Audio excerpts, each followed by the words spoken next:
Hello students, आज की class में आपका स्वागत है। सरकारी बजट।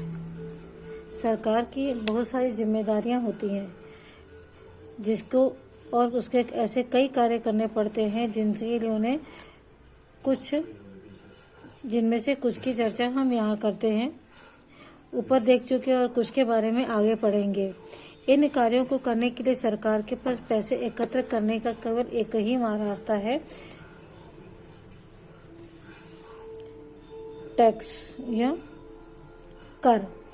इसी के द्वारा सरकार जो है अपनी सभी जरूरतों को पूरा करती है और इसे एकत्र करने के लिए सरकार कई तरह के कर या टैक्स लगाती है जिनकी चर्चा हम इस अध्याय में करेंगे। सरकार को अपनी सभी सार्वजनिक आवश्यकताओं को पूरा करने के लिए धन की आवश्यकता होती है और यह धन जो है सरकार कर या टैक्स के रूप में जनता से वसूल करती है। सरकार जो कर वसूल करती है उसे राजस्व कहते हैं और सरकार का खर्च करने के लिए राजस्व की जरूरत होती है। सरकार के राजस्व और उसके खर्च को पूरा लेखा जोखा बजट कहलाता है। बजट में इन बातों का विवरण होता है। सरकार जो बजट बनाती है उसके अंतर्गत कहाँ से आय होगी, कितनी आय होगी, किस प्रकार के टैक्स लगाए जाएंगे, कम किए जाएंगे, बढ़ाए जाएंगे और उसके द्वारा कितनी आय होगी, उन आय का हम कहाँ उपयोग करेंगे, किस प्रकार से सार्वजनिक हितों के लिए और किस प्रकार की सुविधाओं पर यह धन खर्च होगा। एक इस बात का विवरण होता है।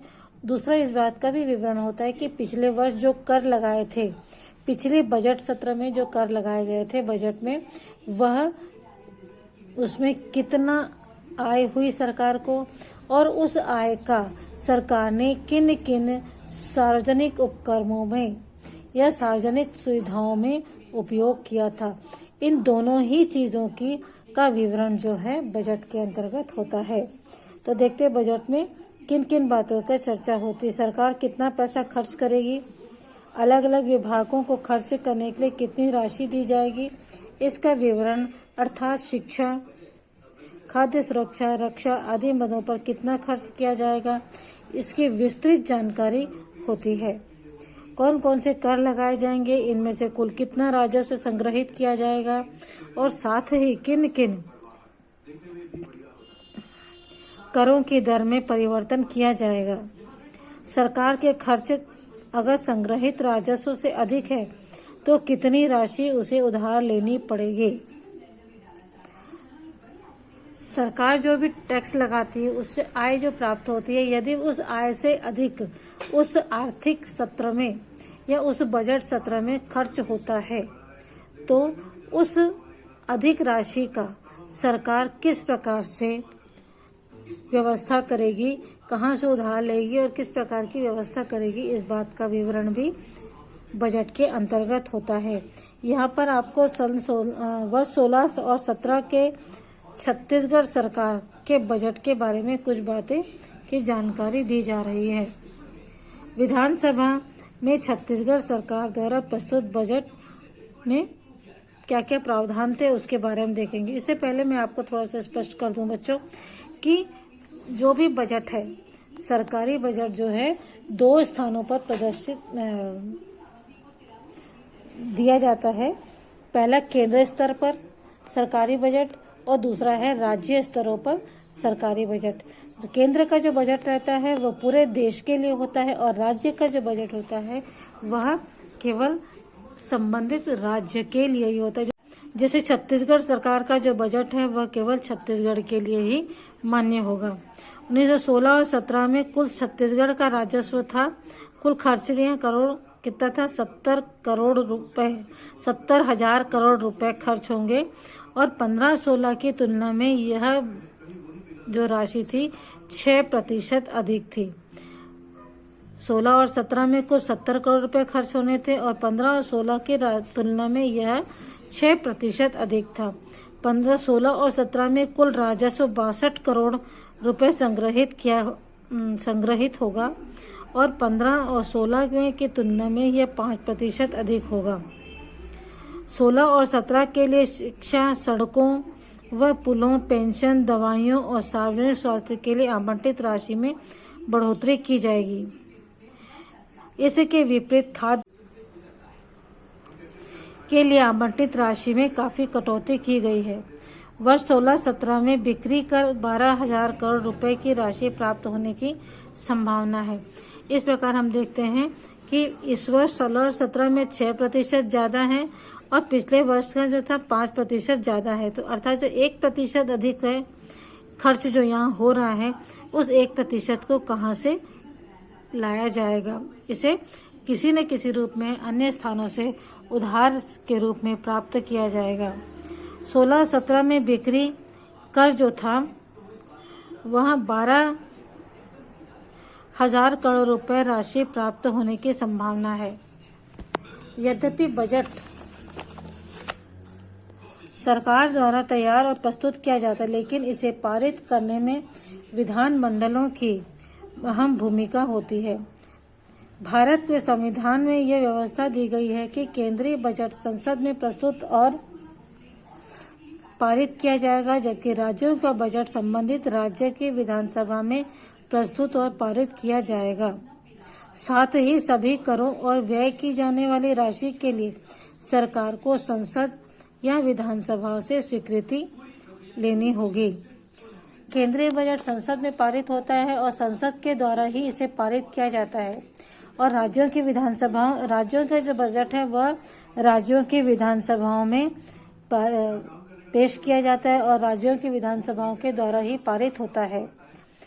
और इनमें जो कर और व्यय की जाने वाली राशि है उसके लिए सरकार संसद और विधानसभा से स्वीकृति लेने के बाद ही उसे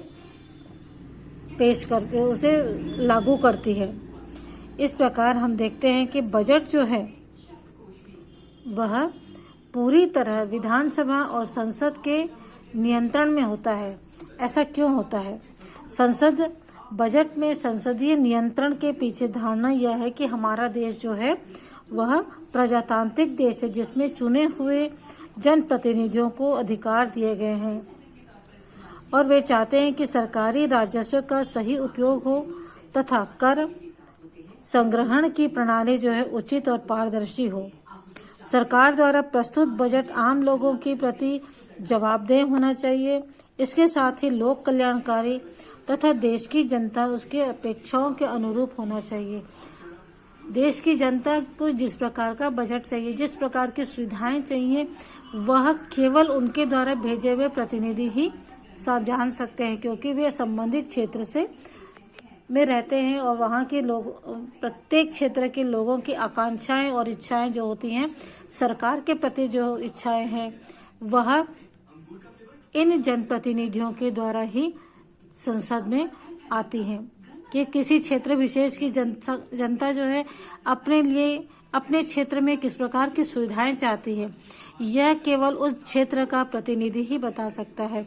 यही वजह है कि संविधान में यह स्पष्ट कर दिया गया कि जो बजट पेश किया जाएगा वह संसद में ही पेश किया जाएगा और संसद के सदस्यों के द्वारा ही इसे मान्यता दी जाएगी। अगर वो पास होगा तभी आगे इस पर काम किया जा सकेगा, अर्थात या फिर उनके द्वारा जो जनता के सेवक है या प्रतिनिधि हैं उनके द्वारा इनमें कुछ अपेक्षाएं के अनुरूप भी उनमें परिवर्तन किया जा सकता है कि उनकी अपेक्षाएं क्या है और उसके अनुरूप इस संसद में इस बजट में परिवर्तन भी किया जा सकता है। इसके साथ साथ जो विपक्षी नेता है, विपक्ष में जो बैठती है सरकार, वह भी इस पर अपने विचार विमर्श पेश करती है और सभी के द्वारा जानकारी और जनप्रतिनिधियों के द्वारा ये सुनिश्चित किया जाता है कि सरकार विकास के मार्ग में चलती रहे और अपनी दिशा में न भटके। इस उद्देश्य से भी सरकारी बजट को या केंद्रीय और विधानसभाओं के बजट को, केंद्र और राज्य के बजट को जनप्रतिनिधियों की अनुमति आवश्यक होती है। संसद का बजट सत्र लोकतांत्रिक प्रक्रिया का एक महत्वपूर्ण हिस्सा होता है। बजट पारित करने से पहले उस पर कई दिनों तक लंबी बहस चलती है और विपक्षी भी बजट पर बहस, आलोचना और रचनात्मक सुझाव देते हैं कर अपनी भूमिका निभाते हैं। सरकार की जवाबदारी होती है कि वह सभी लोगों की ओर से भी सीधा दबाव डालता है। सरकार की जवाबदेही को लेकर आम लोगों की ओर से भी सीधा दबाव पड़ता है। यहाँ इसका एक उदाहरण प्रस्तुत है। कभी कभी जनता द्वारा भी सरकार पर अपने लिए कुछ आवश्यक कार्यों को करने के लिए प्रभाव डाला जाता है, जिसे हम यहाँ एक उदाहरण के रूप में देखते हैं। एक एनजीओ ने दिल्ली की सरकार से मुलाकात करके बताया कि सरकार ने सार्वजनिक वितरण प्रणाली पीडीएस के तहत दाल तेल को शामिल नहीं किया है, जबकि ये सभी उसके चुनावी वादे थे। कई बार सरकार जो है, उम्मीदवार जो है चुनाव के समय वादे तो करते हैं, परंतु परिस्थितियां वैसी न होने के कारण वे अपने वादों को पूरा नहीं कर पाते हैं।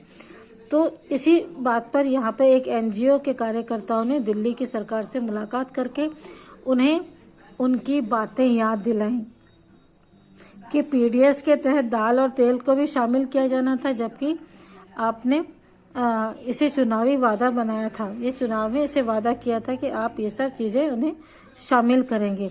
कई राज्यों में सार्वजनिक वितरण प्रणाली अर्थात पीडीएस के भी तहत दाल या तेल उपलब्ध कराया जाता था। इतना ही नहीं, शनिवार को होने वाले पब्लिक ऑडिट को भी बंद करवा दिया गया है।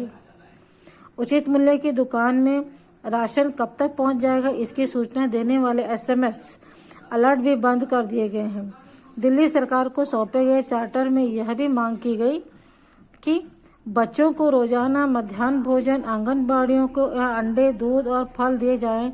चार्टर में यह भी उल्लेख किया गया कि दिल्ली के सभी जिलों में मातृत्व अधिकार का क्रियान्वयन बाकी है। इसमें कहा गया एनएफएसए के अनुच्छेद 4 के तहत गर्भवती और स्तनपान कराने वाली महिलाओं को मातृत्व अधिकार के तहत 6,000 रुपये मिलने चाहिए। इस प्रकार से एक एनजीओ के द्वारा सरकार पर भी यह दबाव डाला गया कि वह किस प्रकार की योजनाएं आम जनता के लिए बनाएं और इसे बजट में शामिल करें। तो इस प्रकार बच्चों, बजट में सरकार जो है अपने देश के सभी नागरिकों को सुरक्षा के लिए अनेक प्रकार के सार्वजनिक उपक्रम कार्य करती है और उनके लिए योजनाएं बनाती हैं। यदि उसमें कोई कमी होती है तो आम जनता भी उस पर अपना